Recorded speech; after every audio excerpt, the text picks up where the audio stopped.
जय राधा माधव जय कुंज बिहारी।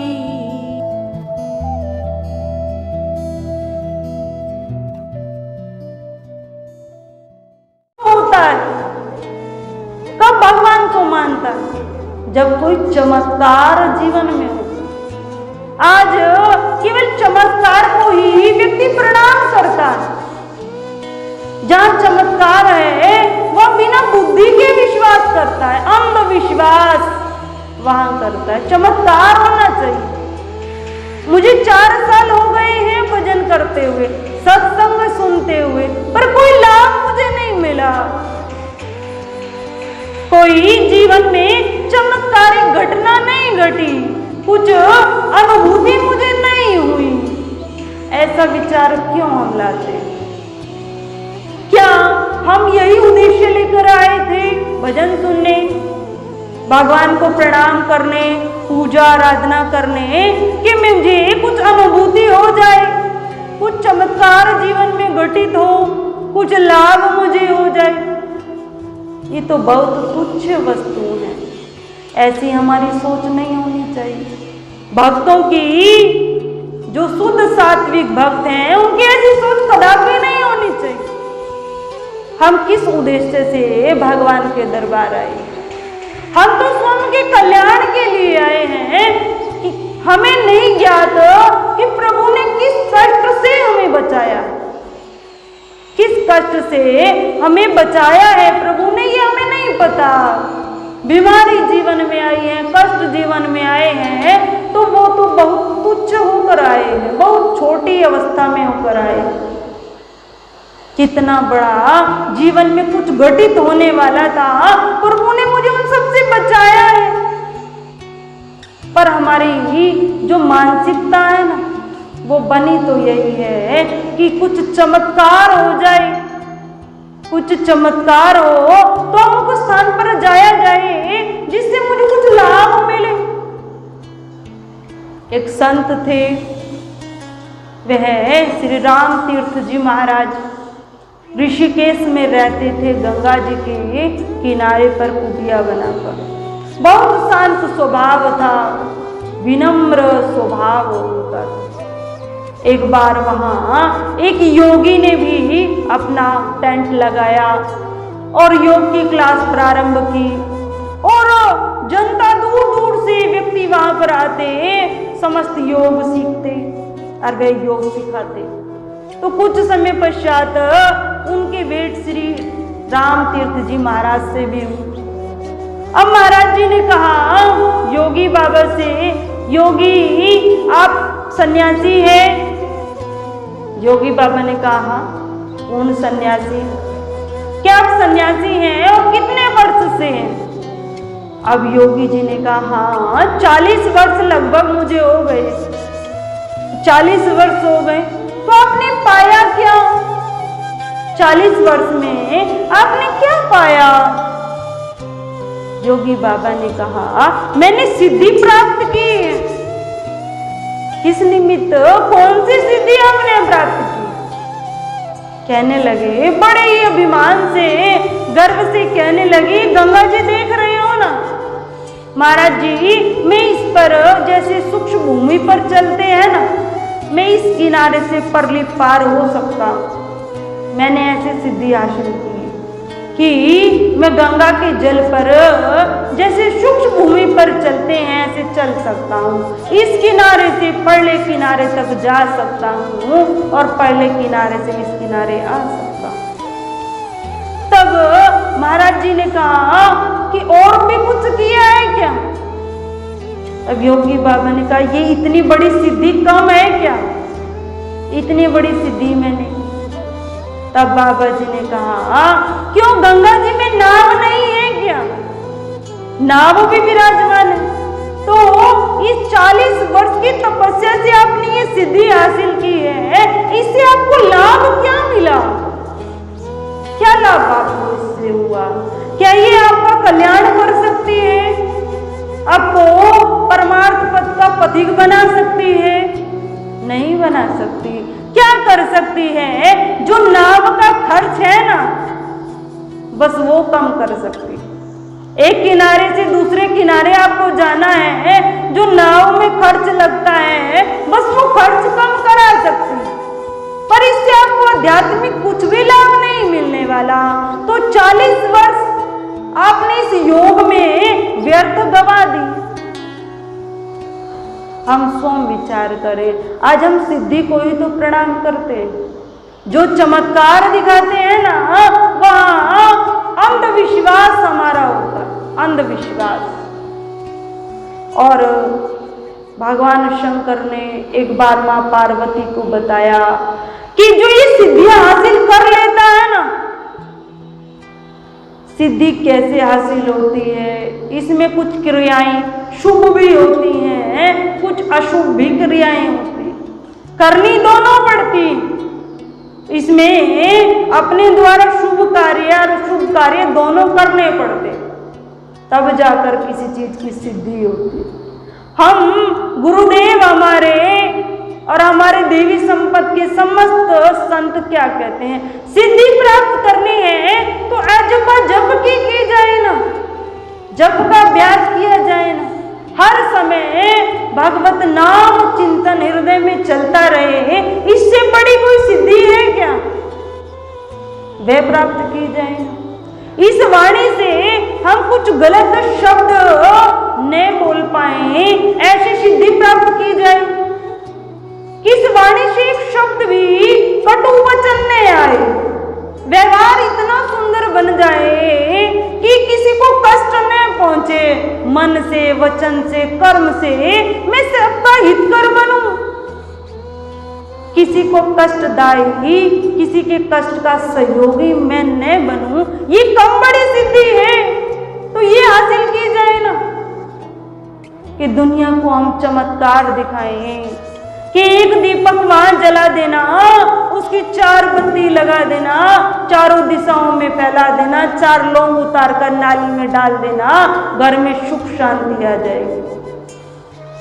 करते हैं ना भाई लोग ये समझता, विश्वास करते हैं, भगवान के नाम पर विश्वास नहीं है, जो हमारे इष्ट देव हैं उन पर विश्वास नहीं है, पर किसी तांत्रिक बाबा ने बताया है तो उस पर विश्वास है। नौकरी लग जाएगी, अमुक स्थान पर जाकर ऐसा कर देना, इन पर हमारा आज विश्वास है। आज यह सत्संग में जितने बैठे, यह तो बहुत शुद्ध सात्विक प्रवृत्ति के व्यक्ति हैं। यदि यहाँ कोई चमत्कार की बात हो ना, कुछ बताया जाए ना समस्याओं के ऊपर, यदि कुछ बताया जाए, समस्याएं दूर की जाए, तो ये हाल बहुत छोटा पड़ेगा, बहुत छोटा। इतनी भीड़ अभी लगी जाएगी। यदि कुछ बताया जाए समस्याओं संबंधित, या कुछ दिया जाए कि जीवन में धन संपत्ति मान वैभव प्रतिष्ठा सब कुछ आ जाएगा, वह दिया जाए तो यहाँ भीड़ लग जाएगी। परंतु सत्संग देता है, ये गारंटेड बात है, सत्संग सब कुछ देता है। पर कब देता है? जब हमारा पूर्णतः विश्वास तो हो ना। सत्संग में देता क्या है? भगवान की तरफ हमारी मनोवृत्ति को जोड़ता है, भगवान से प्रेम करना हमें सिखाता है, मानव से प्रेम करना हमें सिखाता है। तो इतनी बड़ी चीज हमें देता है, इतनी बड़ी चीज कि हमारी मनोवृत्ति को पूर्णतः भगवान से जोड़ देता है। तो सत्संग तो हमें सब कुछ प्रदान करता है, पर हमारा पूर्ण विश्वास हो। हम सत्संग में आए हैं तो केवल सत्संग में ही रहें, बैठे यहाँ हैं और विचार कहीं और के हैं, चिंतन किसी और चीज का है, तो फिर लाभ मिलने वाला नहीं। हम तिरुपति बालाजी जाते हैं, यहाँ भी भाई होंगे जो गए होंगे तिरुपति बालाजी अपने जीवन में। वहाँ क्या मान्यता है? वह मान्यता है कि स्वेच्छा से बाल भी वहाँ चढ़ाए जाते हैं। समस्त माताएं भी, भाई भी अपने बाल वहां अर्पित किए जाते हैं भगवान को। मान्यता क्या है कि वहां ये जितने पैसा चढ़ाया जाता वहां एक दिन में कई करोड़ रुपए का चढ़ावा चढ़ता, कई करोड़। क्यों? मान्यता क्या है? मान्यता है कि जितना वहां चढ़ाया जाता है ना, जो व्यक्ति जितना चढ़ाता है उससे 4 गुना उसको वापस मिल जाता है। तो व्यक्ति किस स्वार्थ से चढ़ा रहा है? मुझे लाभ हो, मुझे पूर्णतः लाभ हो, वो मान्यता हमने मस्तिष्क में बिठा रखी है, वो विश्वास बिठा रखा है। ऐसा कुछ नहीं है, जो प्रारब्ध में है वो अवश्य मिलेगा, परंतु वह हमारा विश्वास इतना दृढ़ है कि हम वहां करके आते हैं। हर व्यक्ति वहां, कोई भी व्यक्ति जाता है स्वर्ण संबंधित, ये चांदी से संबंधित कुछ भी वस्तु वहां अवश्य चढ़ाता है। सोना, चांदी, रुपए, पैसे सब कुछ चढ़ाता है अपनी सामर्थ्य अनुसार। तो ये विश्वास हम सबने अपने अंतःकरण में बिठा रखा है कि तिरुपति जाएंगे तो वह स्वर्ण, चांदी, पैसे जरूर चढ़ाने। तो वही विश्वास हम सत्संग में लाए ना। प्रत्येक मंदिर में भगवान है, प्रत्येक जगह पर भगवान है, ये विश्वास हम अपने हृदय में तो लाए ना। हम क्यों माने कान्हा जी वृंदावन में ही है, ठाकुर जी श्री बांके बिहारी वृंदावन में ही वास करते। हम माने ना मंदिर में, हमारे मंदिर में विराजमान, हम इसी मंदिर को माने ना, यही बांके बिहारी का वही वृंदावन धाम। मेरे ठाकुर जी यहाँ भी प्राण प्रतिष्ठित हैं, मेरे ठाकुर जी यहाँ भोजन पाते हैं, मेरे ठाकुर जी का यह लोक है, हम माने ना। पर नहीं, हमने तो वही मान रखे हैं, बांके बिहारी तो वहीं पर है मथुरा में, इससे अदर कहीं नहीं। वहां इतनी भीड़ है और यहाँ भीड़ नहीं है, इसका कारण क्या है कि हम मानते ही वृंदावन में, अन्य स्थानों पर हमने माना ही नहीं। सब जगह हम ठाकुर को माने। जितने मंदिर हैं वे मेरे प्रभु के ही लोक हैं। किसके घर है? वो मेरे प्रभु का घर है, मेरे प्रभु का निवास वहां पर पूर्णतः है। तो ये विश्वास हमें अंतःकरण में बिठाना पड़ेगा, तभी तो लाभ मिलेगा, तभी जीवन में सार्थकता आएगी। जो भजन हम करेंगे उसका पूर्णतः लाभ यदि हमें लेना है तो पूर्णतः विश्वास करना होगा। विश्वास के आधार पर ही तो भगवान है, बिना विश्वास के भगवान नहीं। विश्वास से ही भगवान है।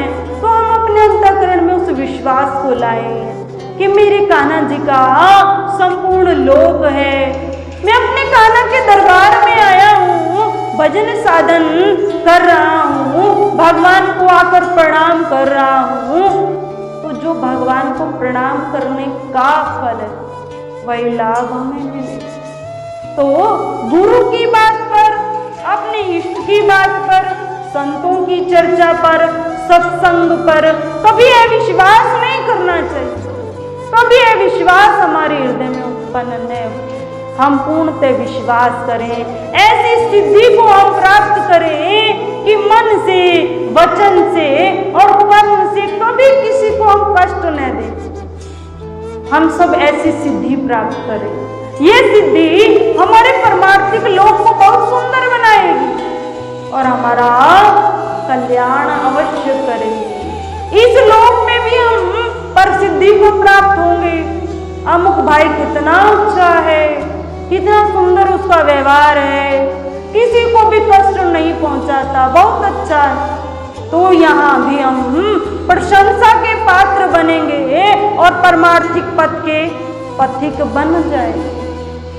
आज की इस चर्चा पर हम विचार करें, जीवन को सुंदर बनाएं। गुरुदेव कहा करते हैं बार बार, ग्रंथ हम सब पढ़ते हैं, प्रवचन हम सब सुनते हैं, परंतु उस सब सत्संग का, उस प्रवचन का यदि एक शब्द भी जीवन में उतर जाए तो जीवन सार्थक हो जाए। उतारना तो हमें ही है ना, अमल तो हमें ही करना है। अब हम किस संदर्भ की चर्चा को, किस उदाहरण को, किस दृष्टांत को अपने हृदय में लाते हैं, ये हम सबके ऊपर निर्भर करता है। तो हम विचार करें, जीवन सुंदर बने और परमात्मिक पथ के हम पथिक बने रहे, अग्रसर हमारा जीवन रहे, हम भगवान की ओर उन्मुखता हमारी हमेशा बनी रहे। बोलिए श्री सच्चिदानंद भगवान की जय। आइए मिलकर एक भजन करते हैं। परम पूज्य श्री साध्वी ब्रह्म ज्योति सरस्वती जी के प्रवचन प्राप्त करने हेतु दिव्य वाणी चैनल को सब्सक्राइब करें, वीडियो को शेयर करें और अपने परिजनों पर अवश्य भेजें।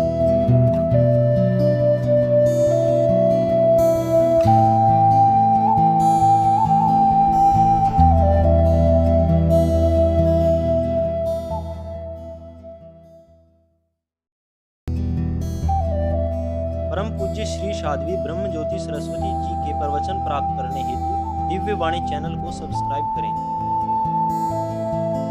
वीडियो को शेयर करें और अपने परिजनों पर अवश्य भेजें।